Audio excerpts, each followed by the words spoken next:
There has been plenty of skepticism around Forspoken and what kind of experience it's looking to deliver for some time now, and the weeks and months leading up to the game's release haven't exactly been kind to it.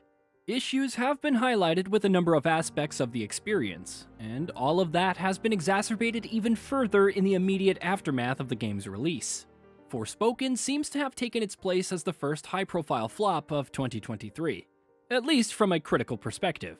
And critics and audiences alike have, for the most part, widely lambasted the game for a variety of issues, ranging from smaller ones that are a little more than minor annoyances to much more prevalent ones that actively harm the quality of the overall experience. Here, we're going to talk about a few such issues that drag down Forspoken in some pretty noticeable ways. Major spoilers follow from this point onwards. Narrative issues. Forspoken is littered with narrative issues. On paper, its central premise is an interesting one, even if it's not the most original, but the game never manages to do anything with that premise that leaves any sort of impression. The main drive of the story, as it often is in similar narrative setups, is the slow growth and integration of Frey as a character, and seeing her come to terms with her new powers and her new surroundings and going from a reluctant hero to a willing savior. But none of that ever really comes to light in any meaningful way, resulting in a story that's very hard to get invested in. The game keeps telling you that that's what it's trying to do, but it never shows you that. And crucial aspects like Frey's growing sense of responsibility of her attachment to the people in the world of Ahia are never really conveyed in any fashion that can be deemed even passingly convincing. Unlikable characters. Forspoken having major narrative issues isn't helped by the fact that it has a pretty underwhelming cast of characters, and Frey herself is a prime example of that. As the protagonist of the game, she obviously carries the weight of a lot of story, but throughout the experience she comes across as largely unlikable as a character. The game never properly dives into her backstory and motivations, making for a rather shallow personality, while her interactions with the vast majority of other characters don't exactly paint her in a very flattering light either. Her constant companion, the sentient bracelet named Cuff, isn't much better here either, and even at the best of times, he comes across as unnecessarily snarky rather than witty. Both Frey and Cuff are perfectly representative of how unlikable and one-dimensional most characters in the game are. Terrible writing. As if the double whammy of a bland story and unlikable characters wasn't enough, Forspoken is also dragged down by the significant weight of some pretty terrible writing, and it's terrible in multiple ways. For starters, it's extremely reliant on unnecessarily meaty exposition dumps. As we touched on earlier, this is a game that doesn't seem to understand the show don't tell concept very well, with a significant portion of the story hinging on over-explaining things, often to the point of repeating itself with those explanations. Meanwhile, on a more moment-to-moment scale, the dialogue, as we're sure everyone knows by this point, is another one of the game's weaknesses. At best, it's bland and forgettable, and at worst, it's a combination of horribly unfunny banter and painfully awkward and stilted conversations that will make you cringe right out of your skin. Lifeless open world. Another open world game that's ridiculously huge for no reason, and doesn't ever actually justify the size or do anything interesting with that real estate. Yes, sadly, Forspoken is another one of those. The world of Ahia is really big, but it's also quite bland and barren. Visually, there's almost nothing that catches the eye, with the vast stretches of land having next to no visual or aesthetic identity, and nothing to separate the world's regions from each other in any meaningful way.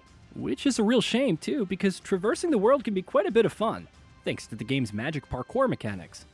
Meanwhile, there isn't a great deal to love from a gameplay perspective either, thanks to Forspoken's uninspired optional content, which brings us to our next point. Boring optional content. Forspoken populates its world with a handful of variety of side activities, and when you engage with these activities in the earlier hours of the game, you might actually enjoy yourself on a very basic level, if nothing else. The problem arises with the relentless repetition of these activities, which is often the case in subpar open-world games, and because the game hardly ever introduces any interesting variations or twists to any of them. On a surface level, Forspoken might give you the impression that its world is brimming with map marker and side objectives and things to do.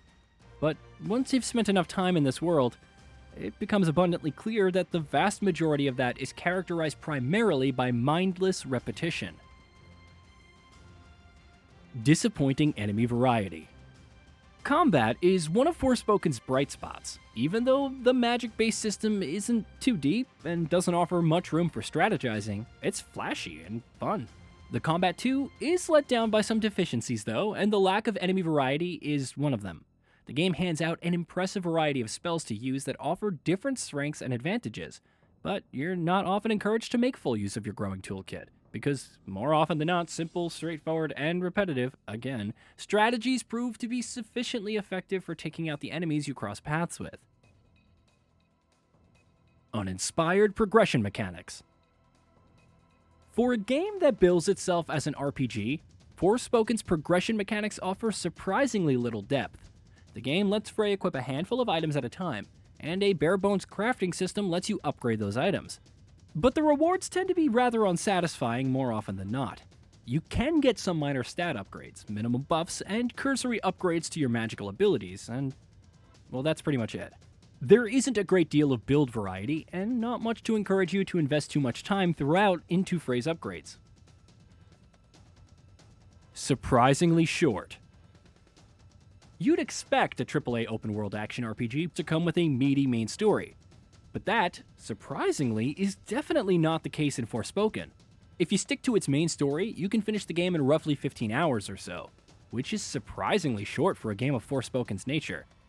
Don't get us wrong, we'd love to see games not feeling obligated to be several dozens of hours long just for the sake of it, but there's certainly not enough meat on the bones here.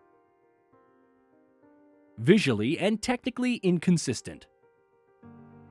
From a visual and technical standpoint, Forspoken is a bit of a mixed bag.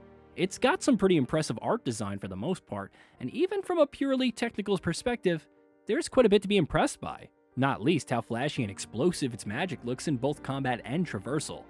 But there are other aspects of the visual experience here that are surprisingly underwhelming. In PCs, for instance, they can look laughably bad, and tend to have animations that are just as poor, if not worse. Then there's the lighting, which falls horribly flat and looks like something straight out of a 10-year-old game at the worst of times.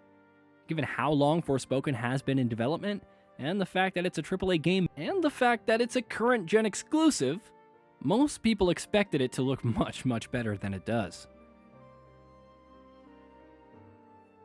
Hey, did you know that we at Gaming Bolt upload new videos every day? Stick around, drop a like, subscribe, and hit that bell, and let us know what kind of content you'd like to see in the future with a comment below.